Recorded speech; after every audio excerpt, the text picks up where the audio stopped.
அதுக்கு ஒரு தனி பேர் இருக்கிறது, கல்யாண விரதம்னு பேர். ஏன்னா தெய்வீக திருமணங்கள் நடந்த அத்தனையுமே இந்த பங்குனி உத்திரத்தில் தான் இருக்கும். முருகன் கோயிலில் மட்டும் இல்லை, சிவன் கோயிலே சுவாமிக்கு திருக்கல்யாணம் நடக்கும், முருகன் கோயிலையும் திருக்கல்யாணம் நடக்கும். அதனால தான் அது கல்யாண விரதம்னே ஒரு தனி பேர் வந்துடுச்சு. பங்குனி உத்திரம் அப்படின்னா பங்குனி மாதம் பௌர்ணமி திதியும் உத்திர நட்சத்திரமும் சேர்ந்து வரக்கூடிய ஒரு நாள் தான் பங்குனி உத்திரம்.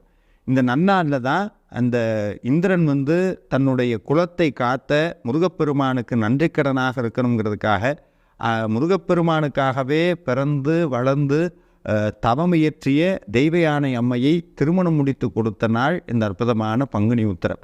அதனால் கல்யாண விரதம்ங்கிறங்காட்டி கல்யாணம் வேண்டுங்கிறவங்க மட்டும்தான் இருக்கணும்னு கிடையாது. கல்யாணம்னா இன்றைக்கி தான் நம்ம என்ன சொல்லிட்டோம், ஒரு ஆணுக்கும் பெண்ணுக்கும் நடக்கக்கூடிய ஒரு சடங்கு கல்யாணம்னு சொல்கிறோன்னா அது கிடையாது. இறைவனுக்கு ஒரு தனி பேரே இருக்கிறது, கல்யாண குணங்கள்னு ஒரு தனி பேரே இருக்கிறது. நீங்கள் பார்த்துருப்பீங்க, கல்யாண சுப்பிரமணியர், கல்யாண ஸ்ரீனிவாஸ்.